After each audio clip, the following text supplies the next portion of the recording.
안녕하세요. DJ 가을입니다. 오늘의 사연 시작해 보겠습니다. 안녕하세요. 32살의 여자예요.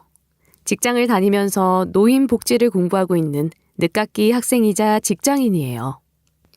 저는 천의 고아로 살다가 얼마 전에 할머니를 찾게 되었어요. 먹고 사는 데만 급급했던 저의 할머니는 연매출 몇백억은 되는 기업의 회장님이라는 걸 알았을 때 엄청나게 놀랐던 일이 있어 사연을 보내게 되었어요. 저는 고아원에서 자랐어요. 제가 기억도 못하는 어린 시절에 고아원에 버려졌다고 하더라고요. 고아원에 산다는 게 서글픈 일이지만 저는 유독 그랬어요. 고아원도 여러 군데 옮겨 다녔고 아주 어릴 때는 미국으로 입양이 되었다가 파양이 되기도 하고 그러다 또 고아원을 옮기면서 저는 고아원에 지내면서도 여기저기 버려지듯 계속 떠밀려 지냈어요. 불행 말고는 아무것도 없는 시절이었어요. 너도 참 불쌍하다. 한 고아원에서 적응하면서 지내는 것도 힘든 일인데 어떻게 고아원을 이렇게 여러 군데를 옮겨서 지내니? 널 생각하면 내가 마음이 더 아파. 사회에 나가서는 좋은 일만 가득했으면 좋겠다. 그럼 제 가족에 대해서는 정말로 모르시는 거예요? 기록도 없는 거고요. 제 다리에 화상 자국이 크게 있는 거 아시잖아요. 그걸 찾는 사람도 없었어요? 제 다리에는 커다란 화상 자국이 있었는데 고아원에 버려지기 전에 다쳤다는 거 말고는 그 화상 자국에 대해서 아는 바는 따로 없었어요. 사연 없는 사람이 어디 있겠어.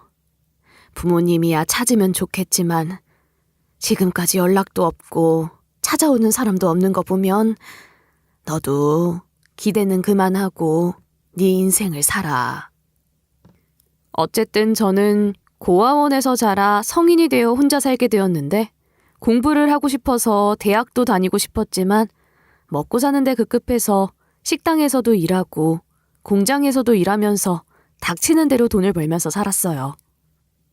그래도 노인복지에 관심이 있어서 없는 살림에 사이버대학교 노인복지전공으로 공부를 하긴 했죠.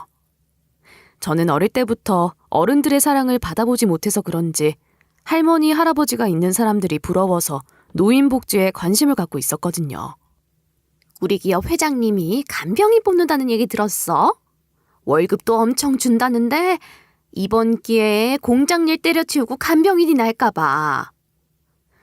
어느 날 공장에서 일하는데 누군가 말하는 소리를 들었죠. 우리 공장은 식품회사 하청업체였는데 식품회사의 회장님이 몸이 안 좋아지시면서 간병인을 뽑는다는 얘기였어요. 월급이 많다는 말에 저도 귀가 쫑긋해졌죠. 그래도 연매출이 몇백억은 하는 기업의 회장님인데 간병인한테 월급 많이 준다는 게 보통 많이 주는 건 아니겠지? 회장님이 여자라서 간병인도 여자로 구한다던데? 간병이 얼마나 힘든 일인데 게다가 돈을 괜히 많이 주는 거겠어? 일이 보통 힘든 게 아니겠지. 회장님 간병이면 또 얼마나 까다롭겠어. 안 봐도 뻔하다. 그럼 너는 하지 마. 나라도 할 테니까. 일 까다로워도 월급만 많이 받는다고 하면 나는 한다. 공장 일보다야 덜 힘들지 않겠어? 회장님이 간병인을 뽑는다는 말을 사람들이 여기저기서 하더라고요. 그 말을 들은 저도 조용히 알아보았죠. 회장님이 정말로 여자 간병인을 뽑고 있다고 하더라고요. 당연히 저도 지원을 했어요. 돈 되는 일이면 닥치는 대로 하는데 월급을 많이 준다는 간병일에 지원을 안 할 이유가 없었어요. 간병인 지원해주신 분 맞죠? 노인복지를 전공했다고 되어 있네요. 우리 회장님이 관심 있다고 하셔서요. 언제부터 일할 수 있으세요? 간병인을 지원하고 며칠 안 돼서 연락이 왔어요. 많은 사람들이 간병을 지원했는데 저에게 연락이 온 거였어요. 저는 오늘이라도 바로 가능합니다. 노인복지도 공부한 것 맞습니다. 제가 합격이 된 건가요? 그럼 내일부터 당장 나오세요. 일을 하더라도 회장님이 맞지 않는다고 하면 금방 그만둬야 할 수도 있으니 명심하세요. 제가 노인복지를 공부한 것이 간병인으로 뽑히는 데 큰 도움이 되었더라고요. 저는 좋은 기회를 잡았다는 생각에 너무 좋으면서도 기업의 회장님을 모신다는 게 떨리기도 했어요. 그렇게 다음날 저는 간병인으로서 첫 출근을 하게 되었어요. 회장님의 첫 인상은 말수가 많지 않으시고 몸이 좋지 않아서 그런지 표정도 어두우시더라고요. 몸이 찌뿌둥한데 목욕부터 시켜줄 수 있어요? 내가 걷는 게 안 되는 건 아니지만 혼자서는 좀 무리가 있어서요. 저의 첫 임무는 회장님의 목욕을 도와드리는 것이었죠. 그런데 상의를 벗자마자 가장 눈에 띄는 것은 회장님의 손목과 팔 부근에 있는 큰 화상 자국이었어요. 저도 다리에 화상 자국이 있었는데 모양이나 크기도 비슷해서 왠지 더 친근감 있게 느껴지더라고요. 기업의 회장님 같은 분에게 어떻게 그런 흉터가 있나 놀랍기도 하고 저와 비슷한 모양의 흉터를 가졌다는 것이 괜히 신기하기도 하고 그렇더라고요. 화상 자국이 생각보다 좀 심하죠? 보기엔 험하지만 내 나름 사연이 있어서 화상 제거 시술도 받지 않고 남겨둔 거예요. 네. 회장님 같은 분은 고생이라고는 전혀 모르실 것 같았는데 화상 자국이 있어서 좀 놀랐어요. 내가 고생을 왜 안 해. 몸고생, 마음고생 엄청 했지. 젊은 나이에 남편을 잃고 남편이 하던 회사를 내가 이어서 하니까 내 팔자가 그저 편한 팔자인 줄 아는데 나도 힘든 일 참 많았어요. 젊은 아가씨가 간병 일을 하는 걸 보니 아가씨도 고생 많이 했나 봐요. 맞죠? 네. 그래도 저는 이렇게 간병 일 할 수 있어서 너무 감사해요.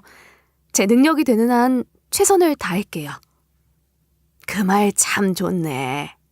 능력이 되는 한 최선을 다한다는 말.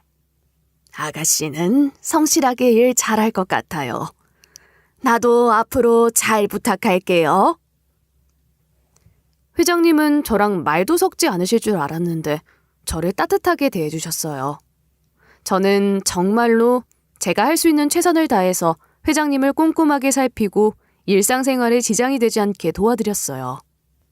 제가 서툴 때도 많았지만 그럴 때마다 회장님은 괜찮다고 해주시더라고요. 그래서 저는 더 최선을 다하고 싶다는 생각이 들었고 그런 마음을 회장님은 다 알아주시는 것 같았어요. 근데 젊은 아가씨가 간병일 한다고 하면 집에서는 그런 일 왜 하냐고 말리지는 않았어요? 저는 부모님이 안 계셔서요. 제가 고아원에서 자라서 친척이나 가족도 없고요. 참 힘들고 외로웠겠네. 노인복지를 공부했다고 들었는데 돈 버는 것도 힘들었을 텐데 공부는 어떻게 했어요? 공장일 하면서 사이버 대학 졸업했어요. 제가 어릴 때부터 어른의 사랑을 못 받아봐서 그런지 노인복지에 관심이 생기더라고요. 어린 나이에 참 대단하다. 돈 버는 것도 어려운데 어떻게 공부까지 할 생각을 했을까? 회장님은 원래 경영에 관심이 많으셨던 거예요? 어떻게 회장님이 되셨어요? 나한테 그렇게 질문하는 사람 처음 보네. 남편이 하던 사업인데 나도 사업에 관심이 있어서 남편 잃고 내가 계속하게 된 거예요. 처음에는 많이 어려웠는데 지금은 사정이 많이 좋아졌죠. 회장님과 저는 의외로 대화가 잘 통했어요. 살아온 배경이 달라도 너무 달라서 무슨 말을 해도 대화가 통하지 않을 거라고 생각했는데 회장님 성격이 참 소탈하고 따스하셨어요. 다른 사람은 회장님을 어려워했지만 저는 그런 어려움을 크게 느끼지 않았죠. 얘기를 많이 나누면서 회장님과 저는 나이 차이는 많이 나지만 친구처럼 가까워졌죠. 저의 간병인 생활은 생각보다 즐겁기까지 했어요. 오늘은 산책을 한번 나가볼까요? 날씨가 좋아서 회장님도 좋아하실 것 같은데요. 공기가 아직 차가운데 산책은 무슨 산책이에요? 어르신들한테는 감기도 위험한 거 몰라요? 그런 우리 사이를 마음에 들어하지 않는 사람이 한 명 있었어요. 회장님의 양녀였죠.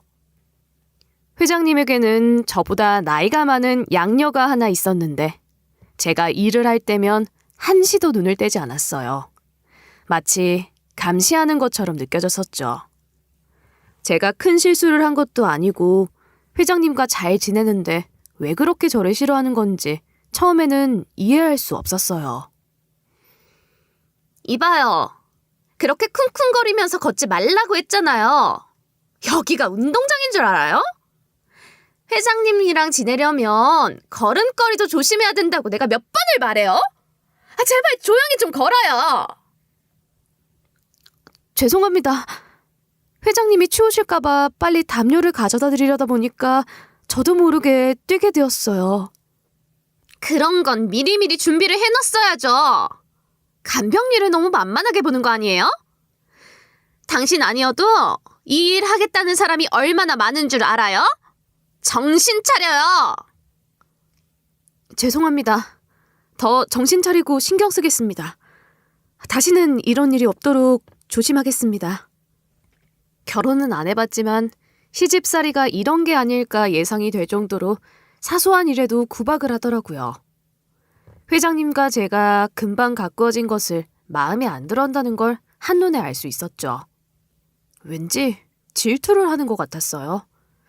그래서 말도 안 되는 트집도 많이 잡혔어요. 우리 엄마 넘어지라고 이렇게 해놨어요? 욕실에 물기도 안 닦아서 바닥이 흥건하잖아요. 엄마 미끄러워서 넘어지기라도 하면 어쩌려고 이래요? 이런 건 기본 아니에요? 저는 분명 욕실 물기를 다 닦았거든요. 제 생각엔 양녀가 물을 일부러 뿌려놓고 제게 뒤집어 씌운 걸로 보였어요. 왜냐하면 제가 욕실을 사용하고 난 후에 곧바로 양녀가 그 안으로 들어가는 걸 본 이유였거든요.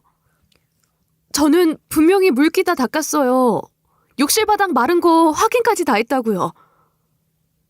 앞으로 또 이런 일 있으면 그냥 안 넘어갈 거니까 그런 줄 알아요. 엄마가 얘기 좀 들어준다고 일 대충 해도 된다는 뜻 아니니까 정신 차리라고요. 한 번은 또 이런 일도 있었어요. 물론 이번에도 억울한 일이었죠. 휠체어 브레이크도 안 걸어놨어요? 진짜 미친 거 아니에요? 엄마가 휠체어에서 떨어져 다치기라도 하면 어쩌려고! 이건 간병인으로서 기본적인 거 아닌가요? 정신 안 차려요? 양녀가 소리를 빽 지르는데 저는 깜짝 놀랐어요. 이번에도 말이 안 된다고 생각했어요. 저는 휠체어를 이동시킬 때가 아니면 절대로 브레이크를 풀어놓지 않거든요. 아무리 생각해도 양녀가 뒤집어 씌웠다는 생각이 가시질 않더라고요. 제가 그랬을 리 없어요. 저 정말 아니에요. 브레이크는 확실히 채워놓았어요. 저 정말 억울해요. 휠체어 만지는 사람이 당신 말고는 없는데 무슨 말도 안 되는 소리야. 잘못했으면 잘못했다고 인정을 해야지. 어디서 발뺌을 해? 실수를 하고도 인정을 안 하는 게 더 꼴 보기 싫은 거 알아요? 일 그만두고 싶으면 말로 하지. 왜 이런 짓을 해요?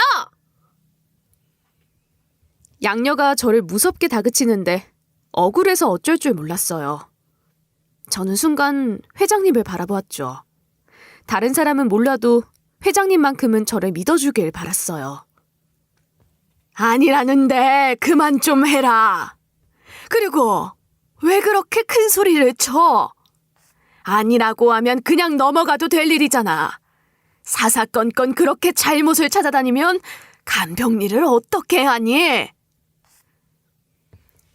회장님이 제 편을 들어주니까 양녀도 그제서야 멈추더라고요. 하지만 양녀의 표정이 정말 흉하게 일그러지더라고요. 꼭 무슨 일이라도 저지를 것 같은 얼굴이었어요. 그리고 며칠 뒤 결국 일이 벌어지고 말았죠. 이게 무슨 일이야? 엄마! 큰일 났어요!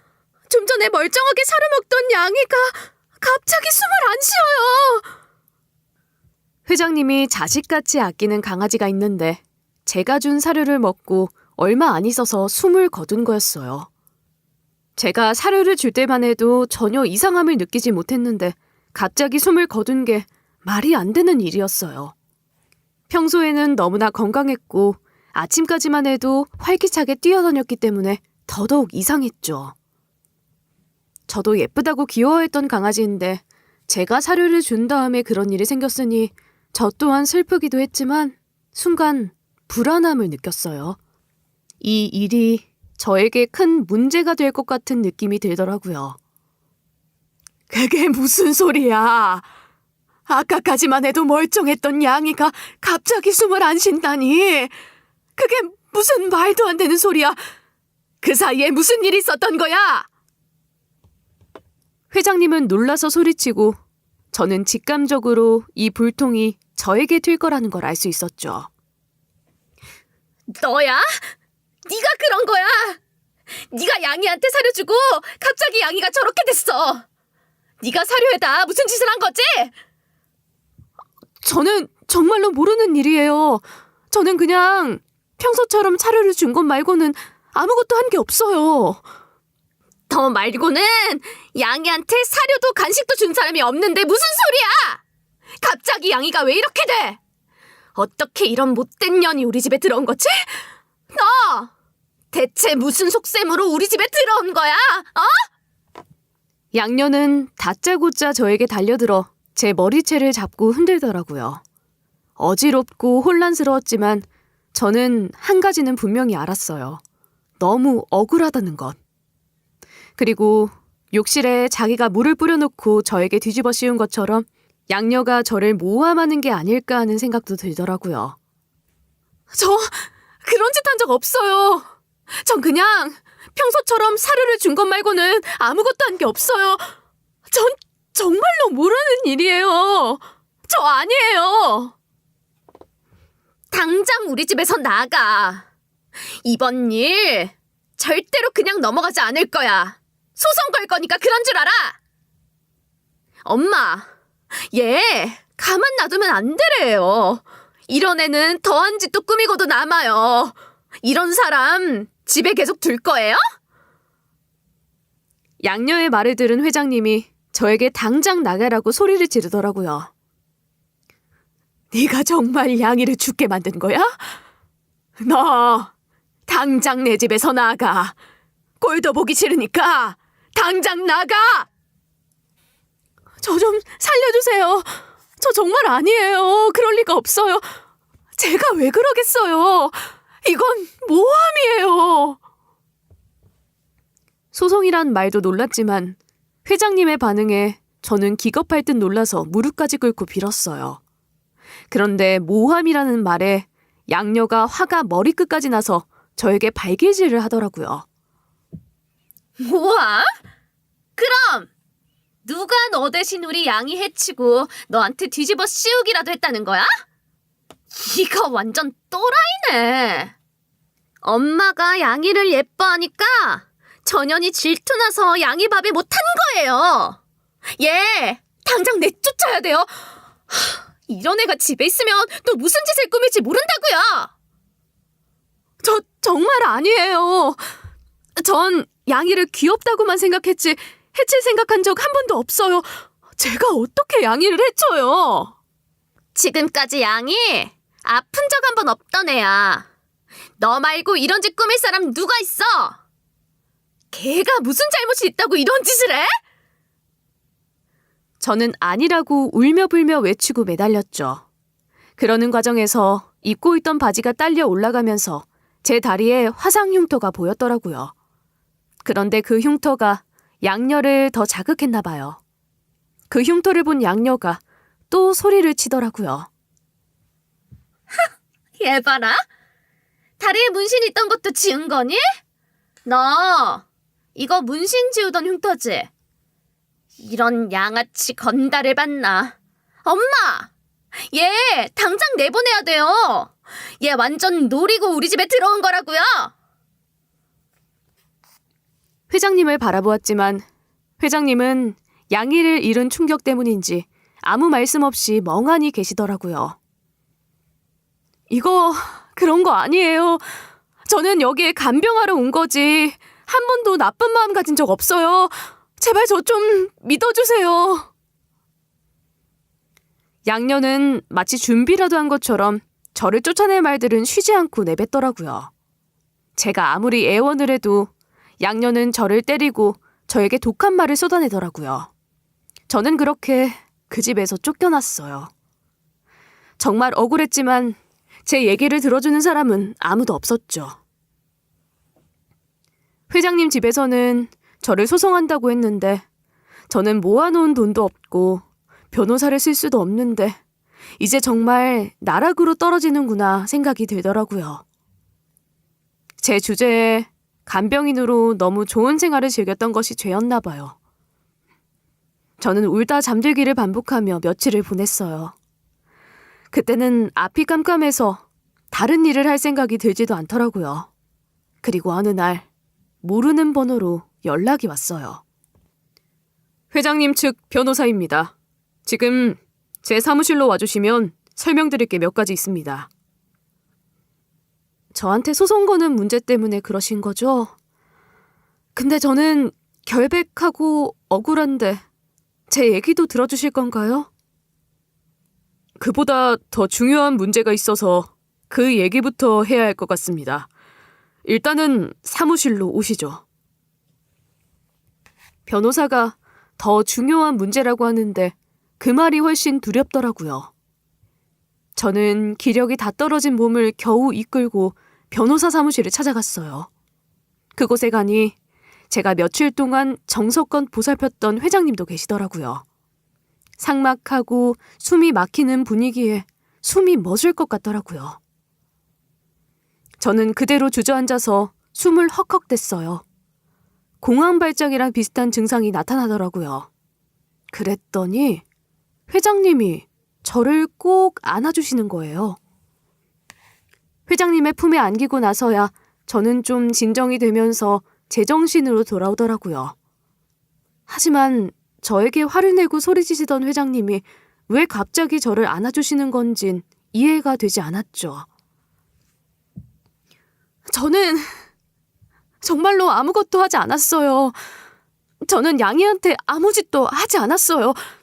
정말로 사료를 준 것 말고는 떳떳하지 못한 짓은 하지 않았어요. 맹세해요. 저는 정신을 차리고 또박또박 제가 저지른 일이 아니라고 말했어요. 제발 제 진심을 누구라도 한 명은 들어줬으면 하는 바람뿐이었죠. 그랬더니 회장님이 고개를 끄덕이며 말씀하시더라고요. 그래. 네가 그런 거 아니라는 거 믿는다. 그보다 너 다리의 흉터는 어쩌다가 생긴 거야? 정말로 문신 자국 지우려던 거야? 아니지? 아니에요. 이거 정말로 문신 자국 아니고 화상 자국이에요. 저도 너무 어릴 때 생긴 거라 어쩌다 생긴 건지 정확히는 모르는데 정말로 화상 자국 맞아요. 갑자기 제 다리에 있는 화상 자국을 물으니 저는 좀 의아했죠. 하지만 그 순간에는 그저 묻는 말에 착실히 대답해야 한다는 생각밖에 없었어요. 그럴 줄 알았다. 좀 황당하게 들릴 수 있겠지만 우리 친자 검사를 한번 해보는 게 어떻겠니? 어떤 친자 검사를 말씀하시는 거예요? 저랑 누구를요?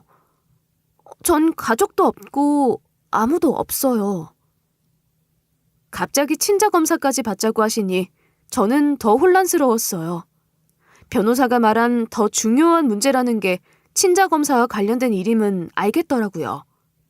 하지만 회장님이 왜 저랑 친자 검사를 해보자는 건지 여전히 이해가 되지 않았죠. 나랑 친자 검사를 한번 받아보자. 내가 짚히는 데가 있어서 그래. 이상하게 생각하지 말고 속는 셈 치고 한 번만 해줄 수 없겠니? 내 소원이다. 제가 회장님이랑 무슨 연관이 있다고 친자 검사를 하라는 건지 이해가 안 돼요. 저는 며칠 전에 양의를 해줬다고 회장님 집에서 쫓겨났는데 갑자기 친자 검사를 받으라고 하시니까 무슨 상황인지 모르겠어요. 네가 그러지 않았을 거라고 생각해. 내 양녀, 그 애가 저지른 일인 것 같아. 아직 심증만 있고 물증이 없어서 찾는 중이다. 집에서 일하는 사람들도 내 양녀가 저지른 짓인 것 같다고 하더라. 그래서 일단은 너를 집이 아닌 여기로 부른 거고 네 다리 흉터가 나와 관련이 있는 것 같아서 친자 검사를 해보자는 거야. 내 간절한 부탁인데 들어주면 안 되겠니? 친자 검사를 원하는 회장님의 간절한 부탁에 저는 하겠다고 했어요. 저로서는 어려운 것도 아니었어요. 단지 이게 대체 무슨 의미가 있나 생각이 들 뿐이었죠.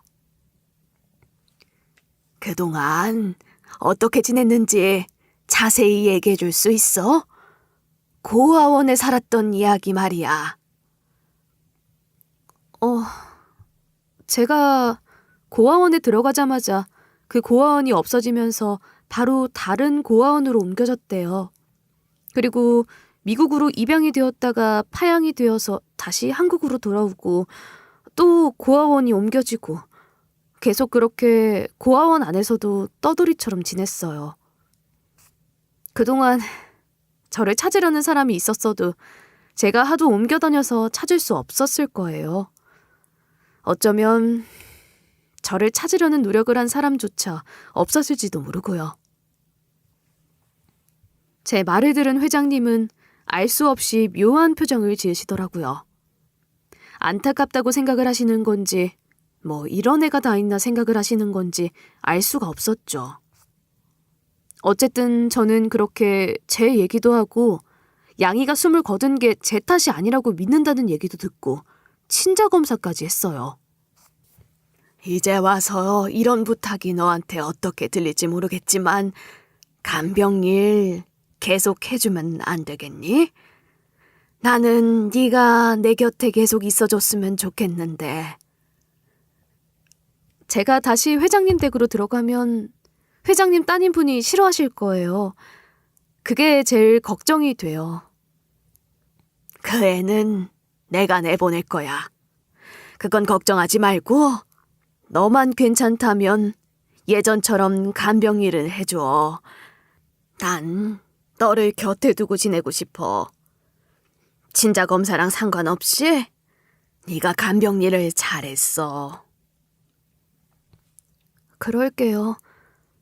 그래도 저를 믿어주신다니 그것만으로도 감사한데 회장님 간병일이라면 저도 좋아요.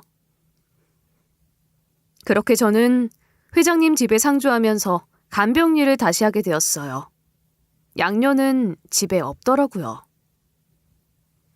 제 머리채를 잡고 흔들고 욕을 하던 사람을 마주하게 될까봐 걱정이었는데 제가 다시 들어간 날부터 없었어요.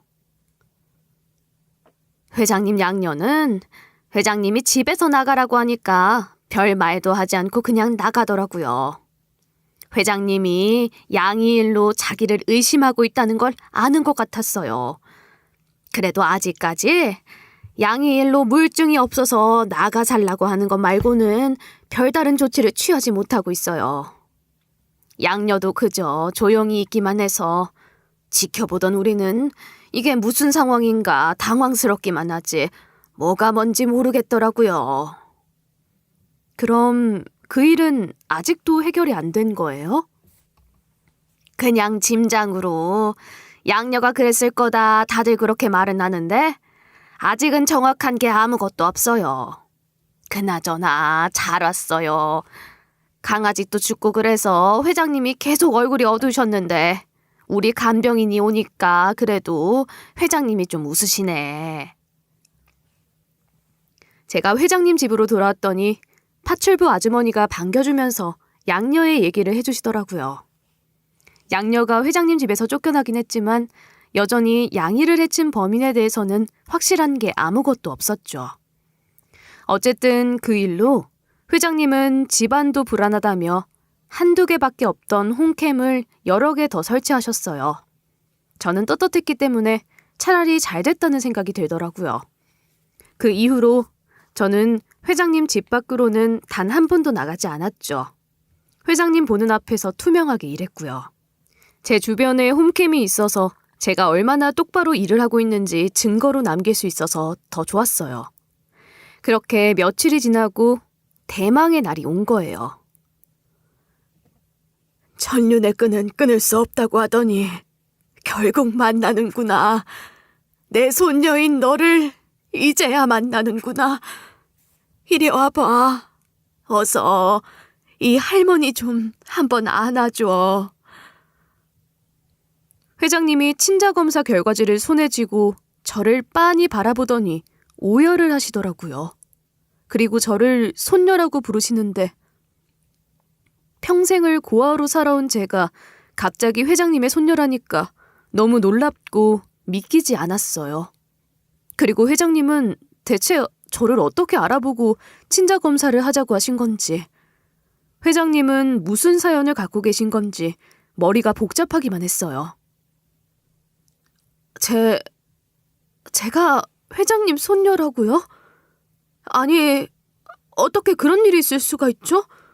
저는 평생 고아원에서 자랐는데 정말 그 결과가 맞아요? 맞아. 네가 내 손녀 맞아. 그럴 줄 알았어. 네 다리의 흉터를 처음 봤을 때 설마 했지만 두고두고 생각해도 네가 맞는 것 같았어. 흉터가 무슨 상관이 있는 건지 모르겠어요. 흉터에 무슨 사연이 있는 거예요? 지금은 나에게 양녀가 있지만 나에게는 원래 아들이 하나 있었단다. 대학 공부를 위해 미국으로 유학을 갔다가 돌아왔는데 배가 부른 여자 하나를 데리고 왔더라고. 자기가 결혼할 여자라고 했어. 미국에서 같이 공부한 여자라는데 들어보니 집안도 좋고 예쁜 여자였지. 그래도 어른들한테 허락도 없이 아이부터 가진 두 사람이 괘씸했지. 그런데 그 여자애가 참 마음에 들긴 하더구나. 아이까지 가졌는데 결혼도 시켜줄 생각이었어. 결혼을 반대할 생각은 전혀 없이 내 아들과 잘 지내는 모습을 보고 싶은 사랑스러운 여자였어. 그 사람이 너희 엄마란다. 그 뒤에 회장님이 말씀해준 내용은 이랬어요.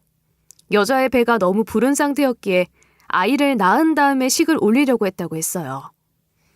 그렇게 아이가 태어나고 결혼식을 올리기 겨우 며칠 전에 집에서 불이 난 거예요. 회장님은 아들과 며느리를 구하려고 했는데 아들과 며느리가 아이부터 밖으로 내보내달라고 했죠. 회장님이 뛰어서 아이를 밖으로 구해냈어요. 그 과정에서 불꽃이 튀어 회장님의 손목과 팔에는 화상을 입었고 아이의 다리에도 화상을 입었는데 그 상처의 모양이 회장님 것과 똑같았다고 하더라고요. 문제는 그 뒤를 따라오던 아들과 며느리였어요. 집에서 탈출하던 아들과 며느리는 갑자기 덮친 화마에 둘 다 목숨을 잃은 거였어요. 그 불에 죽은 아들과 며느리가 너의 아버지고 어머니야. 내가 목숨 걸고 살린 건 너였고. 그래서 네 다리에 그 화상 자국이 있었던 거야. 나는 수술을 해서 화상 자국을 없앨 수도 있었는데 그러고 싶지 않았어. 언젠가 이 화상에 대해 설명해야 할 거라고 믿고 있었거든.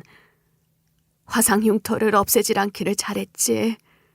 너에게 이렇게 설명해주게 되었으니까. 근데 제가 어떻게 하다가 고아원에 버려진 거예요? 저는 살아남았는데 왜 할머니랑 살지 않고 고아원으로 버려졌어요? 왜 절 버리신 거예요? 부모님이 돌아가시고 저만 살아남아서 제가 미우셨던 거예요? 아니, 저는 이 이야기가 저와 관련이 있다는 생각은 들지 않더라고요. 그런 게 아니야. 나는 아들과 며느리를 잃고 한동안 술에 빠져 살았어. 가뜩이나 남편도 잃은 지 얼마 안 됐는데 아들이랑 며느리 될 여자까지 잃고 나니 제정신으로 살 수가 없겠더라고. 특히 어린 너를 볼 때마다 그 화상 자국이 보이면 자식과 며느리 생각이 나서 너무 괴로웠어. 한 번은 술에 너무 취해서 너를 고아원에 버리라고 했지. 당장 애를 내보내지 않으면 내가 이 애를 가만두지 않을 거라는 말에 놀란 사람들이 정말로 너를 고아원에 버린 거야. 술에 절어 살아서 완전히 미쳐있던 거였어.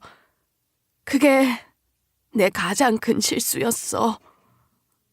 아직도 그 일을 생각하면 내 자신이 용서가 되질 않아. 정신이 들고 나서 너를 찾았는데 정말로 고아원에 갔다고 하더라. 그제서야 내가 한 미친 짓을 알게 된 거야. 당장 너를 찾으려고 했지만 고아원이 사라졌다고 하고 애가 미국으로 입양됐다고 해서 미국으로 연락을 해봤더니 다시 파양이 되었다고 하고 어디로 파양이 된 거냐고 확인해 보려고 했지만 그건 알 수 없다고 하더라. 제대로 된 기록도 없어서 널 찾을 수가 없었어. 그날 이후로 술도 끊고 너를 찾으려고 난리를 쳤어. 그렇게 몇 년을 지내다가 나도 체념하게 됐지.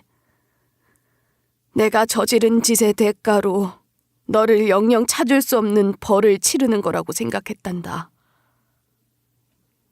고아원이 사라져서 옮겨간 얘기며 미국으로 입양이 되었다가 파양된 얘기까지 저의 얘기와 꼭 맞더라고요. 아무도 저를 찾지 않았을 거라고 생각했는데 할머니는 저를 찾기 위해 노력했다는 것을 듣는 것만으로도 위로가 됐어요. 그래도 너를 포기하지 않고 출생신고도 했고 실종신고도 해놓은 상태였어. 다시는 못 찾을 줄 알았지만 30년 만에 너를 이렇게 만난 거야. 그것도 네가 나를 찾아올 거라곤 상상도 못했지. 넌 네 엄마를 정말 똑같이 닮았구나. 그리고 네 눈은 네 아버지를 닮았어. 너를 너무 늦게 알아봐서 내가 너무 미안해. 그래도 나한테는 너를 찾은 게 얼마나 기적 같은 일인지 아니? 회장님은 말을 마치고 오열을 하셨고 저는 여전히 어안이 벙벙한 채로 멍하니 서 있었어요. 저도 친자검사 결과지를 확인했는데도 여전히 믿기지 않더라고요. 그런 제 맘을 알았던지 회장님이 저에게 사진을 한 장 보여주셨어요. 엄마와 아빠의 사진이었죠. 보는 순간 눈물이 줄줄 흐르더라고요. 핏줄이 당긴다는 게 이런 건가. 보는 순간 제 부모님이 맞다는 생각이 들더라고요. 그때부터 실감이 났어요. 평생 고생만 했는데 오늘을 위해서 모든 고생을 했던 게 아닌가 하는 생각이 들었죠. 제가 평생 가족의 존재를 그리워했더니 이런 날도 오는구나. 감사했죠. 저에게도 기적 같은 일이에요. 비록 우리 부모님은 돌아가셨지만 저를 살리기 위해 할머니랑 부모님이 목숨을 걸었다는 게 감사하고 또 너무 죄송해요. 내가 너를 버린 건 제정신이 아닐 때 일어난 일이었어. 평생 용서를 빌어도 부족하겠지만 항상 마음이 아팠단다. 너에게 미안해서, 네 부모한테도 미안해서 항상 아팠어. 할머니가 엉엉 우시더라고요.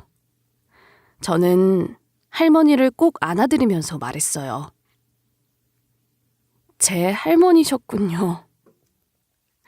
저는 정말 상상도 못했던 일이에요. 제 다리에 흉터가 있는 게 오늘처럼 감사했던 날은 없었어요. 저도 엉엉 울면서 할머니를 바라보았죠.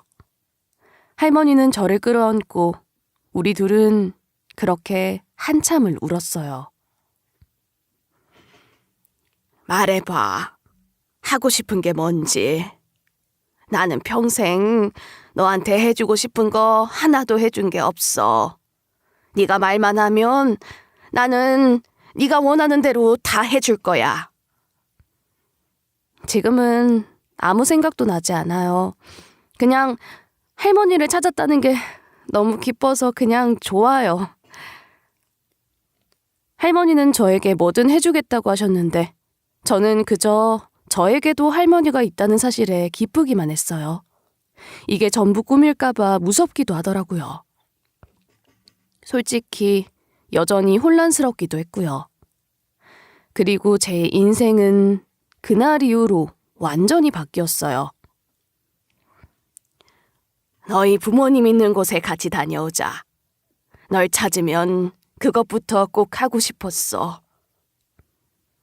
저도 엄마랑 아빠가 너무 보고 싶어요. 같이 가요. 우리 기쁜 마음으로 가요. 저랑 할머니는 부모님이 계신 낙골당에 함께 다녀왔어요. 엄마와 아빠가 저를 사랑했다는 사실만으로도 더는 외롭지 않더라고요. 그리고 저에게 할머니가 생겼다는 것도, 그 할머니가 평생 저를 찾기 위해 노력했다는 것도 감사했어요. 하고 싶은 게 뭔지 생각은 해봤어? 전에 말한 대로 나는 네가 원하는 건 뭐든 들어줄 거다. 뭐든 말해봐. 내가 다 들어줄게. 생각해봤는데 노인 복지 공부를 더 하고 싶어요. 이번 기회에 제대로 배우고 싶었어요. 항상 공부에 대한 아쉬움이 있었거든요. 좋은 생각이다. 그리고 일도 하는 건 어떠니? 네가 나랑 같이 일을 해준다면 참 든든할 것 같아. 할머니가 원한다면 저도 좋아요.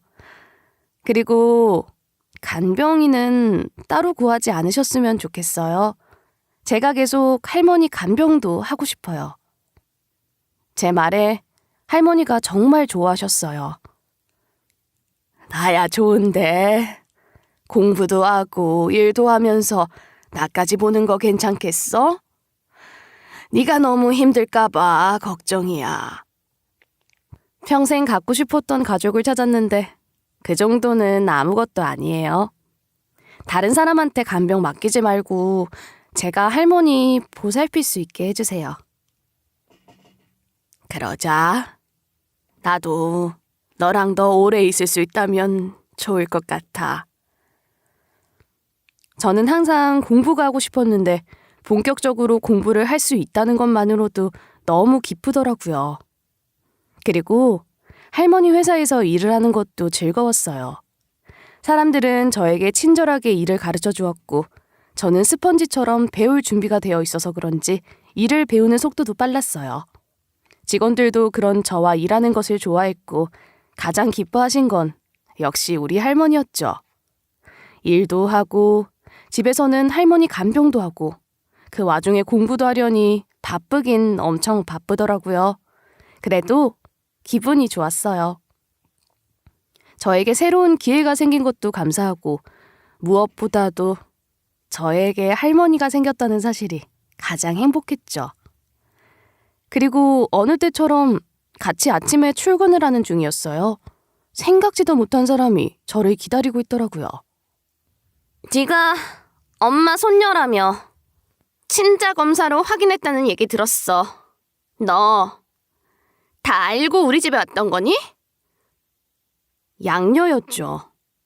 강아지 양이가 죽었을 때 제일 먼저 발견한 것도 의심스러웠지만 어떻게 죽었는지 확인도 하기 전에 양이가 사료를 먹고 죽었다고 말하는 게 이상해서 집 밖으로 내쫓긴 그 여자였어요.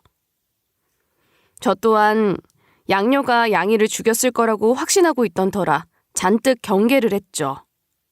그리고 저에게 또 험한 말들을 할지도 몰라서 저는 휴대폰으로 녹음부터 켰어요. 물론 양녀 모르게 재빨리 한 행동이었죠. 전혀 몰랐어요. 제 다리에 있던 흉터 때문에 할머니가 눈치챈 거라고 했어요. 아시겠지만 문신 제거하던 흉터도 아니고요. 이런 말 하게 될 줄은 몰랐는데 미안하다. 너한테 미안해. 넌 날 용서해 줄 거지? 저한테 소송까지 건다고 하셨었잖아요. 제 잘못이 아니라고 아무리 말을 해도 들어주지 않던 사람이 이제 와서 저에게 미안하다고 하면 제가 어떻게 받아들여야 해요? 그래서 지금 쫓겨나서 지내. 너도 어렵게 살아봐서 알잖아. 나 지금 너무 힘들어. 엄마랑 살 때는 이렇게까지 비참한 적 없었어. 네가 엄마한테 말 좀 잘해줘. 엄마가 네 말이라면 다 들어주실 거 아니야. 내가 널 오해한 건 맞지만 그래도 사람을 이렇게 내쫓고 엄마도 마음이 편하겠어? 할머니한테 제가 무슨 말을 해야 하는데요? 양이를 대체 어떻게 한 건지 솔직히 말해봐요. 그럼 저도 생각해 볼게요. 너 그 말 정말이야? 정말로 내가 얘기하면 엄마한테 나 돌아오라고 얘기해 볼 거야? 무슨 짓을 하긴 한 거죠. 그래서 할머니가 집에서 나가라고 했을 때도 별말 않고 조용히 나간 거죠. 너한테는 미안해. 그때는 네가 너무 미웠어. 엄마가 나 말고는 누구에게도 곁을 내주지 않는 사람인데 갑자기 너한테 잘해주니까 불안했어. 예전에 어떤 노인이 자기 간병인한테 전 재산을 줬다는 얘기도 생각나서 네가 엄마 곁에 있는 게 너무 불안했어. 나는 엄마의 친딸도 아니고 다른 사람이 나타나면 내 자리를 잃을 것 같아서 불안했어.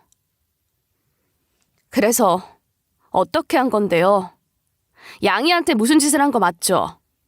그걸 저한테 뒤집어 씌운 거죠? 내가 무릎이라도 꿇으면 용서해 줄래? 내가 다시 엄마 집으로 돌아가면 너한테 정말 잘할게. 양이 사료에 약을 탄 건 맞아. 하지만 죽일 생각은 없었어. 그냥 좀 아프게 하려고 했던 것뿐이야. 그런데 그 개가 그렇게 쉽게 죽어버렸지. 누가 알았겠어? 나 정말로 그 개가 죽을 거라고는 생각도 못했어. 너한테 뒤집어 씌우려고 했던 것도 맞아. 나 지금 정말로 솔직하게 다 얘기하는 거야.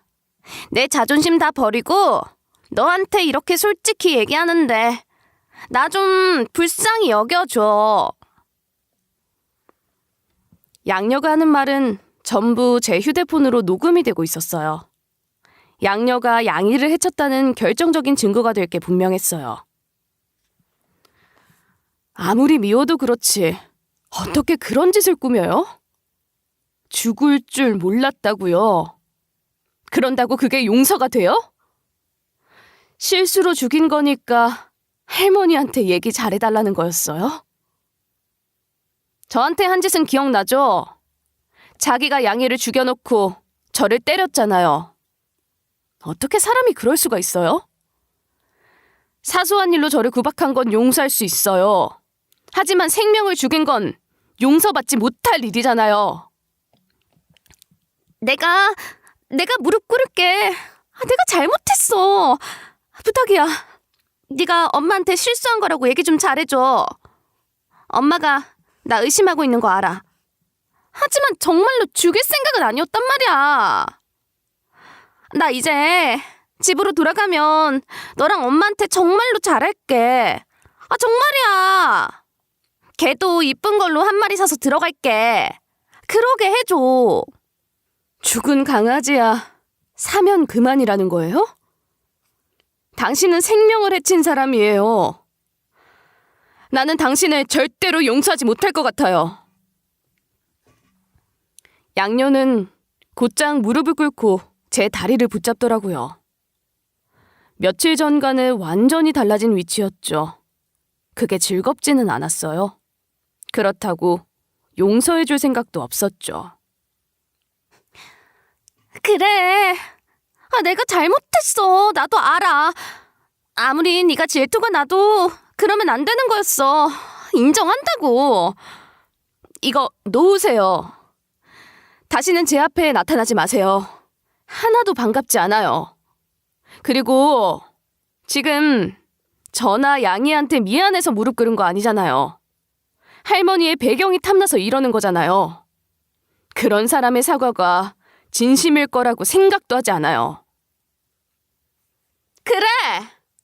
나 평생 유복하게 살았어. 엄마 덕에 그렇게 살았는데 이제 와서 내가 어떻게 버려져서 살아? 난 아무것도 할 수 있는 게 없다고! 그래도 스스로 해보세요. 제가 해봤는데 못할 것도 없더라고요. 원래 당신 자리도 아니잖아요. 이제 다시는 제 앞에 나타나지 마세요. 저는 그대로 양녀를 무시하고 회사로 들어갔고 양녀가 저를 따라오려고 했지만 경비하시는 분들이 그 여자를 막았어요. 그 뒤로도 몇 번이나 할머니의 양녀가 저에게 전화를 걸고 저랑 얘기를 나눠보려고 했지만 저는 한 번도 전화를 받지 않았어요. 하지만 할머니에게 얘기는 드려야 한다는 생각이 들더라고요.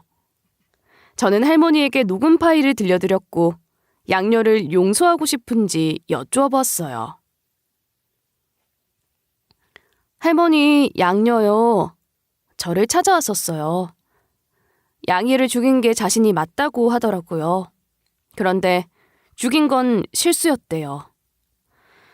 그리고 미안하다고 하는데 제 생각보단 할머니 생각이 더 중요한 것 같아서요. 나는 그 애가 일을 꾸몄을 거라고 짐작은 하고 있었지만 자기 입으로 털어놓은 걸 들으니 더 끔찍하구나. 그 애를 다시는 집안으로 들이지 않는 것은 물론 내가 키우던 개를 죽인 일로 소송을 걸 생각이야. 개를 해치는 사람은 사람도 해칠 수 있는 사람이야. 난 그런 사람 내 집에 두고 싶지 않아. 저는 할머니 의견에 따르고 싶어요. 용서가 안 되는 것도 사실이에요. 생명을 그렇게 함부로 대한 사람을 억지로 용서하고 싶지도 않아요. 그 애가 너를 때리고 너에게 함부로 한 걸 생각하면 그것도 가슴이 찢어질 것 같아. 순간 그 애의 말에 넘어가서 나도 너에게 소리를 질렀잖니. 그 일도 얼마나 가슴이 아픈데. 그 애는 또 일을 꾸밀 사람이야. 그 꼴은 못 보겠다. 할머니도 몰랐던 거잖아요. 그 일로 마음 쓰지 마세요. 우리 그 사람은 잊고 살아요. 그렇게 할머니와 할머니의 양녀의 개인적인 인연은 끊겼어요. 물론 소송은 그대로 진행이 되었죠. 그리고 저는 요즘 어떻게 지내고 있냐면요. 몸이 10개라도 부족할 정도로 바쁘게 지내고 있어요. 배우고 싶은 것도 너무 많은데 일에 대한 욕심도 있고 그 와중에 할머니랑 더 많은 시간을 보내고 싶기도 하거든요. 주변에서 사람들은 절 보고 갑자기 신데렐라가 됐다며 부러워하지만 저는 무거운 책임감도 느끼고 있어요. 할머니는 제가 기업을 이어받길 원하시고 저는 갑자기 주어진 기회에 최선을 다해야 한다는 책임감을 느끼고 있거든요. 그래도 행복한 건 할머니가 생겼다는 사실이에요. 이것만큼 기쁜 건 없죠.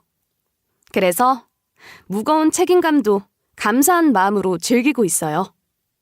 전 할머니에게 더 자랑스러운 손녀가 되고 싶어요. 네가 뭘 하든 나는 네가 충분히 예쁘고 기특해. 너를 다시 찾은 게 얼마나 감사한지 몰라. 저도 할머니가 생겨서 감사해요. 저를 알아봐 주시고 찾아주셔서 감사해요. 할머니는 항상 저에게 힘이 되는 말을 해주시는데 저도 할머니에게 정말로 힘이 되어드리고 싶어요. 제 사연은 여기까지예요. 들어주신 모든 분들께 감사해요.